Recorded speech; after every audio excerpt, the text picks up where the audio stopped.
Maria had always been different from the people around her, even from the time she was a little girl. She grew faster, became stronger, and stood taller than everyone of her age. In her childhood photos, she already looked like someone several years older. While other children played with dolls or small wooden toys, Maria would help her father lift sacks of grain that even grown men struggled with. Her mother often said that God had given Maria a body and strength that belonged to someone with a special purpose. But as Maria grew older, she learned that having something special did not always make life easy. By the age of 16, Maria was already taller than most adult men in her town. When she walked through the market, people paused to stare. Some whispered, others smiled awkwardly, and a few even stepped aside as if making way for someone important. Maria tried to ignore the attention, but she could feel the eyes following her. She learned to walk with her shoulders straight and her chin high, not because she wanted to show off, but because slouching made her look even more noticeable. Her father owned a small workshop where he built wooden furniture, and Maria often helped him. She could carry long planks of wood on her shoulder with ease. When neighbors saw her picking up large pieces that normally required two people, they made jokes, but she laughed along politely. She did not want anyone to think she was upset, even when some comments stung more than she showed. Inside, she wished people would see her heart instead of only her height. As the years passed, the stories about Maria spread beyond her village. People from nearby towns came to see the tall girl who could lift anything. Maria disliked this attention, but she did not complain. She believed in working hard and staying humble, just as her parents had taught her. But she also knew this attention would bring something else: suitors.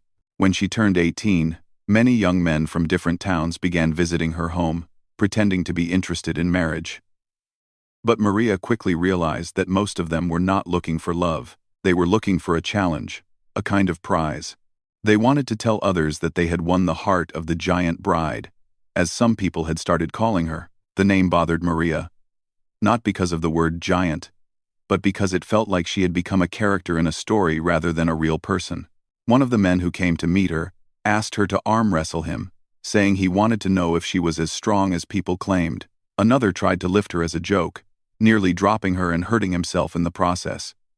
Maria ended those meetings quickly. She wanted respect, not entertainment. There were also men who came pretending to be kind, but Maria saw through them. They behaved politely at first, but their eyes kept measuring her strength, her height, her arms, her shoulders. She felt like a piece of equipment being checked instead of a woman being appreciated. After months of dealing with such men, she became tired and frustrated. One evening, after sending away yet another suitor who had arrived with more curiosity than sincerity, Maria sat with her mother on the porch. The sky was filled with soft orange light as the sun set behind the hills. Maria sighed loud enough for her mother to hear.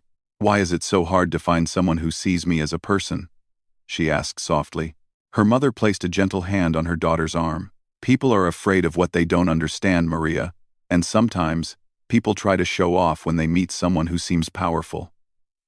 But your heart is gentle, and the right person will see that someday." Maria smiled a little, though she did not entirely believe it. She had started to feel that maybe no one truly matched her. Not in strength, but in respect and understanding. The next day, in a moment of frustration, Maria made a comment to a group of women who had gathered near the market. One of them asked her if she would ever find a partner strong enough to handle a woman like her. Maria felt irritated by the question. She was tired of being spoken to as if she were an object needing someone strong enough to manage her. With a bold and honest expression, she replied, "No white man is strong enough for me." She said it casually, without thinking much, and she did not mean it to insult anyone. She simply meant that strength of the body did not impress her anymore, and she doubted anyone with the same mindset as the men she had met could ever truly understand her. But her words spread quickly through the town, and within a week, everyone was repeating them. Some people repeated the line as a joke, while others used it as proof of her confidence. A few even added dramatic details to it, saying she had spoken it loudly and proudly in front of a crowd, even though it had been just a small group of women. Soon, the sentence became a kind of legend. Young boys repeated it when pretending to be strong. Older men shook their heads and said Maria would never find a husband if she kept talking like that. Women whispered about her boldness, some admiring her bravery, others calling her too proud. But Maria did not bother correcting anyone. She knew how people loved to exaggerate. And deep down, she felt that her words carried a small truth. She had not yet met a man who understood her heart. Despite the gossip, Maria continued her daily routine. She helped her father in the workshop, assisted her mother with chores, and visited the market every week. People still stared, still whispered, still made comments, but Maria had learned to live with it. What she had not learned, however, was how to ignore the growing loneliness inside her. On the surface, she looked confident, walking tall, speaking clearly, working hard, but inside, she longed for a simple thing.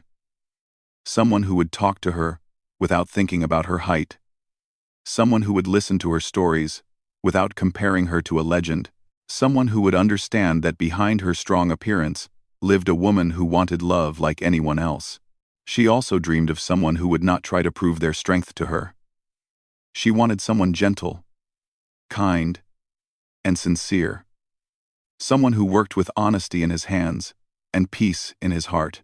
She did not know if such a person existed, and each failed meeting made her doubt a little more. Still, Maria tried to stay hopeful. Her mother often reminded her that real connections take time. But hope did not stop the rumors from spreading. People from nearby villages began referring to her as the giant bride who rejected everyone. Some added strange details, saying she would only marry a man taller than her, or stronger than her, or wealthier than everyone else. None of it was true. Yet the stories continued to grow. Months passed, and Maria accepted that life would continue this way. She told herself she would focus on her family, her work, and her own happiness, rather than waiting for someone who might never come. She believed her story was already written, and it was a lonely one. But fate has a way of surprising people at the moment they least expect it. Maria did not know that someone completely different from all the men she had met would soon cross her path. Someone who had no interest in proving anything. Someone who did not see her as a challenge, a legend, or a test of strength. She did not know that life was preparing to bring her face to face with a quiet, humble rancher whose world was entirely different from hers. And she definitely did not know how much this meeting would change everything she believed about strength, kindness, and love. Tom had lived his entire life on the edge of town, in an area where the land stretched far, and the sky felt wider than anything else. His home was a small, weather-worn ranch passed down from his grandfather. The ranch was not large or profitable, but it carried memories, stories, and years of hard work. Tom cared for it with the same respect his grandfather and father once did. Each morning, long before sunrise, he woke up, put on his old boots, and stepped outside to begin the day. His life was simple. He fed the animals, repaired fences, cleaned the barn, and made sure everything on the ranch continued running. Sometimes the work felt endless, but Tom did it with steady patience. He didn't complain, because complaining wouldn't fix anything. The ranch had raised him, shaped him, and taught him what responsibility meant. And though Tom never had much money, he was rich in honesty and effort. He had grown up with only one parent. His mother, a soft-spoken woman with gentle eyes, raised him alone after his father passed away when Tom was still young. She taught him values that stayed in his heart even as he became a man: kindness, humility, and the importance of helping others without expecting anything in return.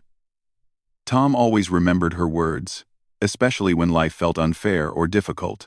Because he lived far from town, Tom rarely interacted with many people.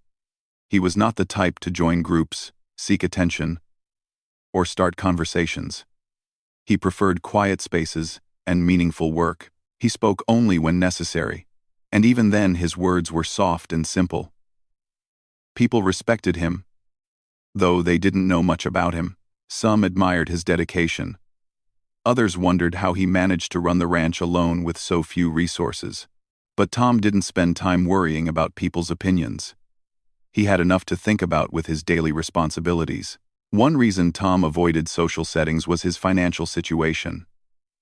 His ranch was small, his earnings were modest, and every month brought another set of repairs or unexpected expenses. A broken water pipe, a sick animal, a damaged fence, anything could take away what little money he saved. Sometimes, he wondered whether he would ever escape the cycle of working hard only to stay afloat, but he never let those thoughts become complaints. Instead, he took a deep breath and reminded himself that he was lucky to have a place he could call home. Despite his struggles, Tom had a gentle heart. When neighbors needed help lifting heavy items, he showed up quietly.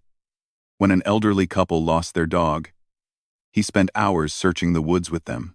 When a group of schoolchildren needed hay for a small project, Tom donated some without accepting anything in return.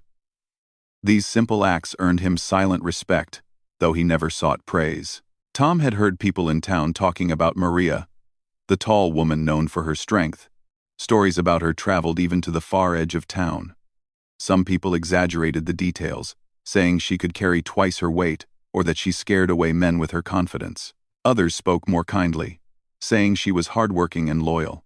Tom listened to these stories with curiosity but never thought about them for long.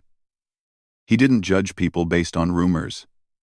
And besides, he had too many tasks to finish every day to follow gossip. Still, the idea of such a strong, confident woman living nearby made him wonder what her life might be like. He never imagined he would meet her, and even if he did, he assumed they were from such different worlds that their paths would never cross for more than a moment. One bright morning, Tom packed small bundles of hay into the back of his old truck. He was preparing to deliver them to the market because he needed money to buy supplies for his animals. His truck creaked and rattled as he climbed inside, and the engine coughed before finally starting. Tom patted the dashboard affectionately and whispered, "Come on, old friend. Just one more trip." The road to the market was long and uneven. Dust rose behind the truck as it rolled forward, and Tom kept both hands firmly on the steering wheel. The sky was clear, with only a few clouds moving lazily above him. He liked mornings like this. They made him feel hopeful, even if life felt heavy. When he reached the market, it was already filled with people setting up their stalls. Some sold fruits, others sold vegetables, handmade crafts, or fresh bread. The air was filled with voices calling out prices, children laughing, and the familiar scent of baked goods mixing with hay. Tom nodded politely at the people he recognized. As he unloaded hay bundles from his truck, he noticed a small crowd gathering near the far end of the market. People were pointing and whispering. Tom didn't pay attention at first. Crowds often formed when someone brought something unusual or interesting. But then he heard a woman's voice, steady and calm, giving instructions. When he lifted his head, Tom saw her Maria. She stood taller than everyone around her, her long shadow stretching across the dusty ground. She was helping the shopkeepers move heavy wooden crates that were too difficult for most men to lift. Even from a distance, Tom could see the firmness of her grip and the ease with which she carried the crates. People watched with amazement, admiration, and curiosity. Tom, however, saw something different. He didn't just see strength. He saw someone working sincerely, without showing off, without asking for praise. That made him pause. While Maria lifted another crate, a little child wandered too close to the stacked boxes. One of the crates wobbled dangerously. Before Maria could adjust her grip, the stack shifted. The child froze, unsure what to do. Without thinking, not in fear, not in hesitation, but out of pure instinct, Tom rushed forward. He grabbed the child gently and pulled them aside before anything could fall. The crates stabilized again as Maria steadied them. The crowd sighed with relief. The child's mother thanked both Tom and Maria repeatedly. Tom simply nodded, embarrassed by the attention. Maria looked at Tom for the first time. Their eyes met. She expected to see the same expression she saw in most men: curiosity, surprise, or some kind of silent challenge. But Tom's gaze was calm. There was no shock, no judgment, only quiet concern for the child. "Thank you for helping," Maria said softly. Tom brushed dust off his hands. Anyone would have done the same, he replied, but Maria knew that wasn't true. Many people froze in moments of danger. Tom didn't. For the first time in a long while, she felt genuinely curious about someone, and Tom, who rarely cared about strangers, found himself wondering about the tall woman with the gentle eyes. Later, when Tom's truck broke down near the market, its engine finally giving up, Maria noticed his struggle. Without hesitation, she offered to help tow the truck to a repair shop. Tom was hesitant at first, worried she might think he couldn't manage on his own. But she didn't mock him or make him feel embarrassed. She simply wanted to help. As they spoke more, their conversations remained simple but warm. Tom didn't treat her like a legend. Maria didn't treat him like someone weak. They talked like two people meeting in the middle of life's challenges. Maria was surprised by his sincerity. Tom was surprised by her kindness. They didn't know it yet, but their small interactions were planting the seeds of a connection neither expected. A connection built on honesty, humility, and respect, things far stronger than physical strength. And while neither of them understood the full meaning of these moments, both walked away feeling a quiet change inside, a change that would soon bring their worlds even closer. Tom did not know that the small moment at the market would stay in his mind for days.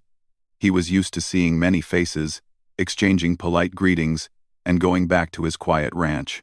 But the way Maria looked at him, calm, respectful, and without judgment, stayed with him. He could not explain why it mattered. Maybe it was because very few people ever looked at him that way. Most barely noticed him. Others saw him as the poor rancher with the old truck. But Maria had looked at him like she was truly seeing him. Maria, on the other hand, felt something she had not experienced in a long time: comfort. When Tom spoke to her, he did not look surprised by her height. He did not compare himself to her. He did not try to impress her or prove anything. Instead, he talked in a soft, steady way, as if he was talking to someone completely ordinary. For Maria, being treated ordinary felt extraordinary. A few days after their first meeting, Tom returned to the market to pick up supplies. His truck had been repaired just enough to survive a few more trips. As he parked and walked toward the stalls, he saw Maria again. She was helping an elderly woman set up her shop. The woman's hands were shaking as she tried to lift a heavy basket of fruits. Maria bent down, smiled gently, and lifted the basket as if it weighed nothing. Tom noticed how she always helped without being asked. He admired that. Many people talked loudly about kindness, but Maria showed it quietly through her actions. When she finished helping, she noticed Tom picking up a long sack of grain. She walked over, her steps steady and confident. "Is your truck working better now?" she asked. Tom nodded. "It's holding on. Just needs gentle treatment." Maria chuckled softly. Sometimes even machines need kindness. Tom looked up at her, surprised that someone so strong could speak so kindly. "That's true," he said. Their conversation was simple, but something about it felt comfortable, as though they had known each other longer than they actually had. They talked about small things: the weather, the market prices, the animals on Tom's ranch. Maria listened with interest, and Tom found himself speaking more than he usually did. For someone who rarely talked to strangers, this felt unusual, yet it didn't make him uncomfortable. Before leaving, Maria said, "If your truck breaks down again, you can ask for help. I'm usually around the market in the mornings." Tom nodded, appreciating the offer. He wasn't used to receiving help. He had spent his life giving it. But Maria's offer didn't make him feel weak. Instead, it felt like a gesture from someone who understood the world's weight as much as he did. From that day onward, Tom and Maria saw each other more often. They didn't plan meetings. They simply happened to cross paths. Sometimes Tom was delivering hay. Sometimes Maria was buying supplies for her family. And sometimes they met by accident while helping other people. One morning, Tom's truck finally refused to move. The engine made a strange sound and stopped completely.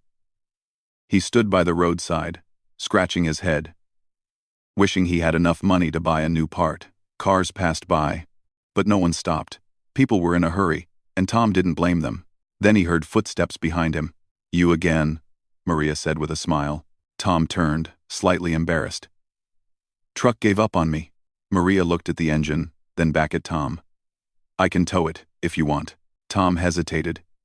He did not like trouble. He certainly did not like being the reason someone else had to stop their day. I don't want to bother you, he said.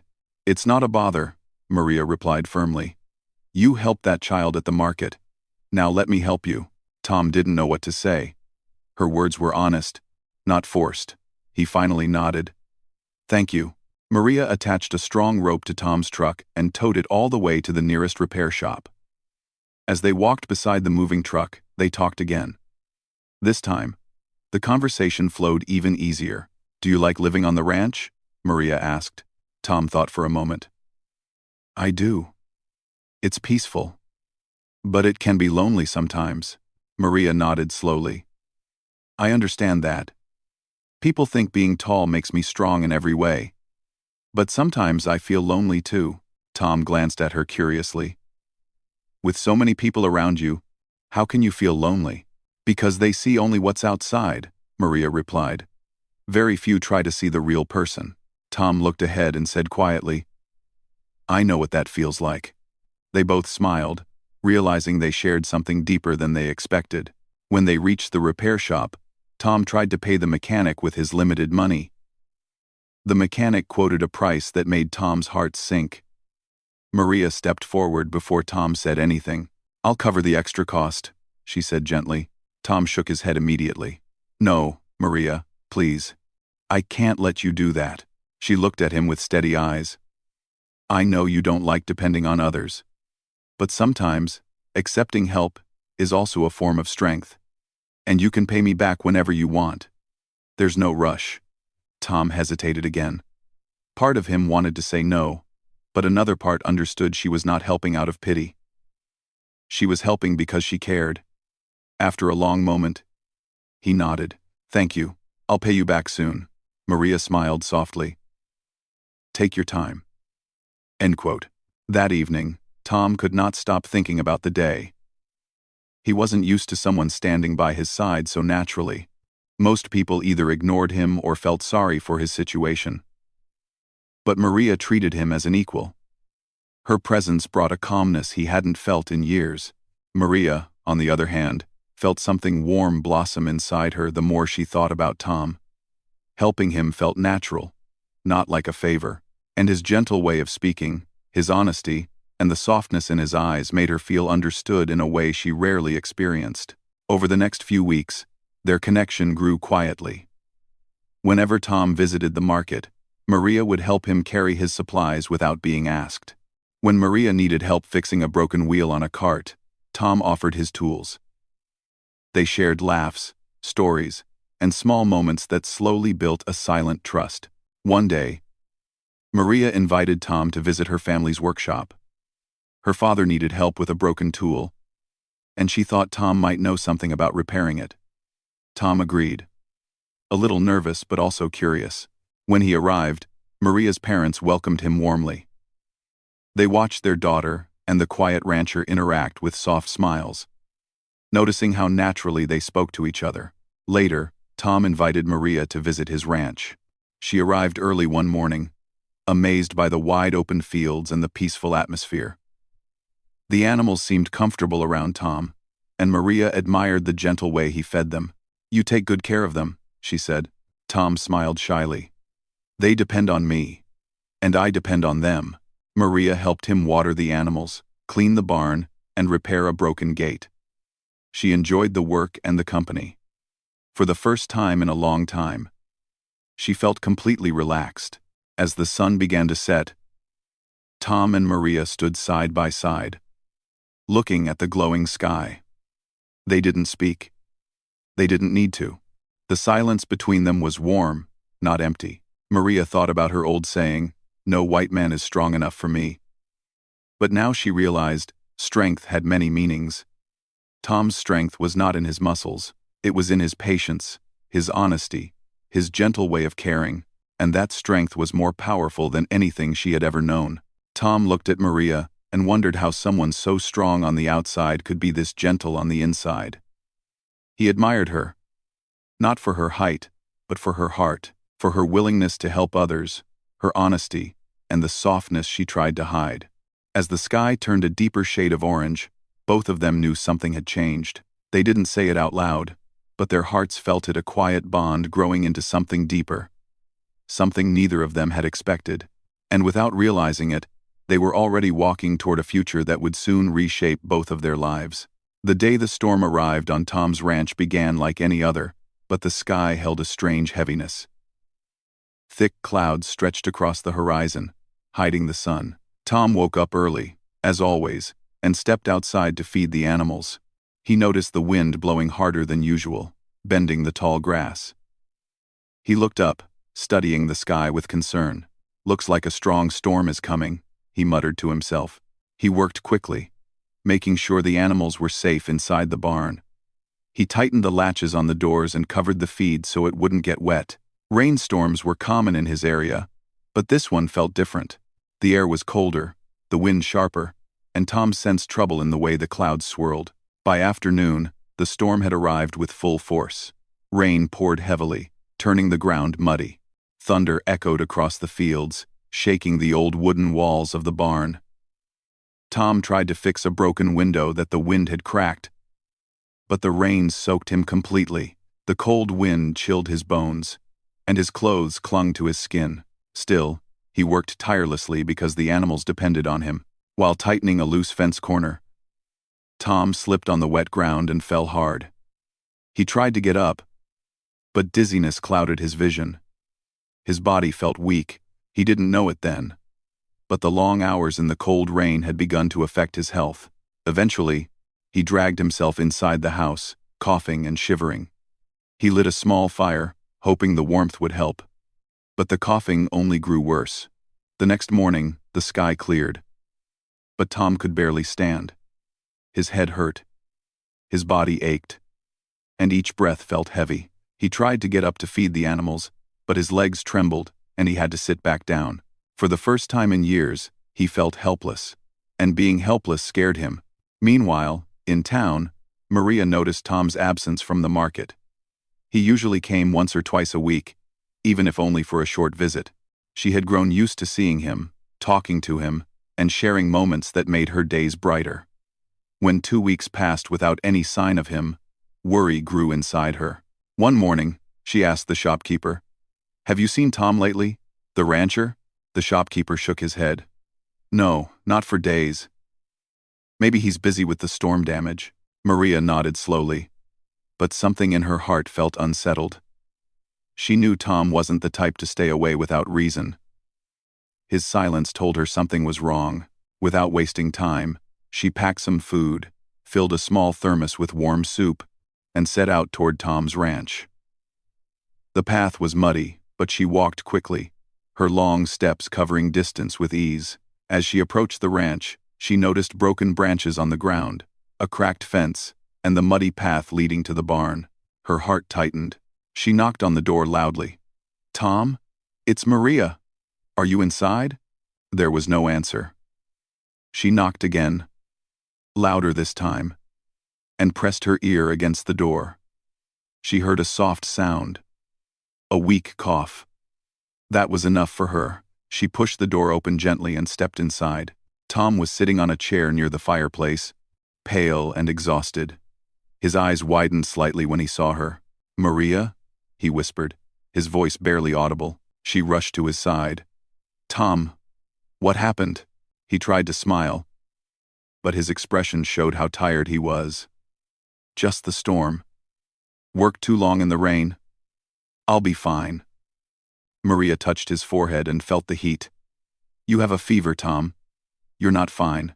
Tom looked away, embarrassed. "I didn't want to trouble anyone." "You're not troubling me," Maria said firmly. "I came because I was worried." She helped him sit more comfortably and gave him the warm soup she brought. Tom tried to protest, but she insisted until he took a few slow sips. Once he ate, she prepared a thicker blanket and placed it around his shoulders. The house was quiet except for the soft crackling of the fire. Maria looked around and noticed how the storm had pushed mud into the corners of the floor. The barn outside still had broken pieces, and the animals had not been fed yet. Tom seemed worried about that. She placed a hand on his arm. "I'll take care of the animals. You rest." Tom shook his head weakly. "They're a lot of work." "Not for me," Maria said with a warm smile. She stepped out into the fields and began repairing the barn fence. She lifted heavy wooden planks and hammered them into place with strong, steady hands. She cleaned the barn, fed the animals, and checked their water.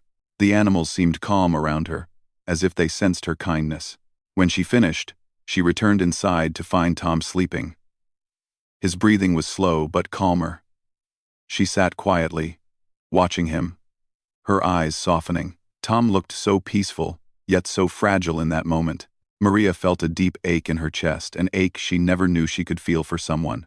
She stayed with him the rest of the day.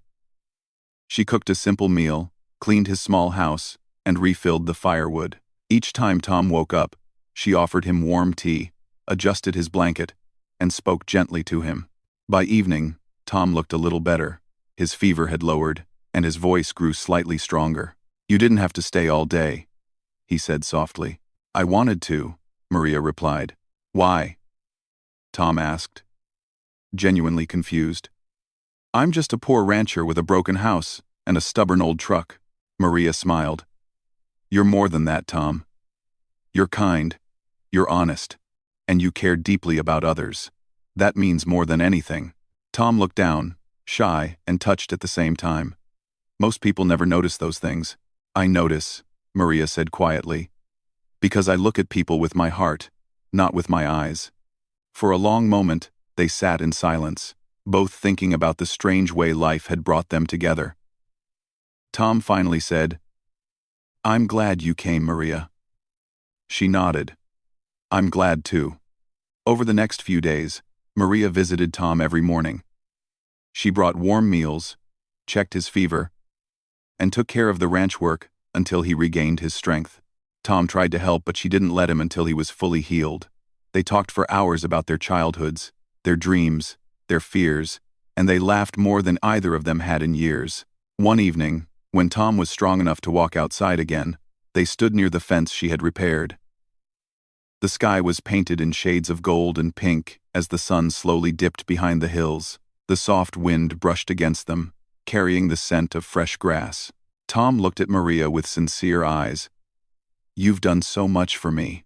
I don't know how to thank you." "You've already thanked me," she said softly. "By being you." Tom took a deep breath. "Maria." "And I've never met anyone like you," she replied. They stood quietly, feeling the moment settle around them like a warm blanket. Tom looked shy for a second, then said, "You know, people in town talk about your saying." Maria smiled, remembering the old words. "Yes, I know. They say you claimed no man was strong enough for you." Maria looked at him gently. "I said it back then because I didn't understand what real strength was." "And now?" Tom asked. Maria stepped closer, her voice soft and steady. "Now I know. Real strength isn't in muscles. It's in kindness. It's in patience. It's in a heart that cares quietly but deeply. And Tom, you have that strength."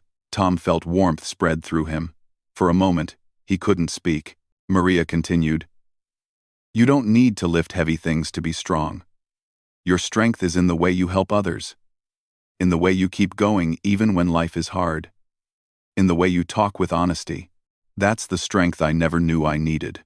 Tom looked at her with emotion in his eyes. "Maria, I care about you."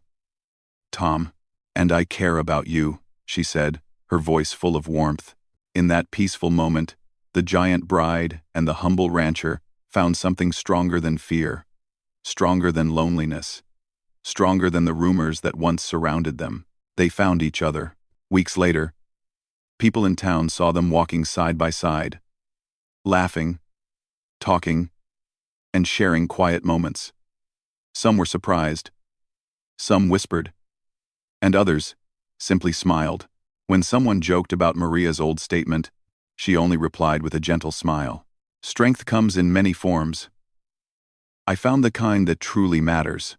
And with that, Maria and Tom continued building a life together, one filled with respect, kindness, and a love that grew stronger with every passing day.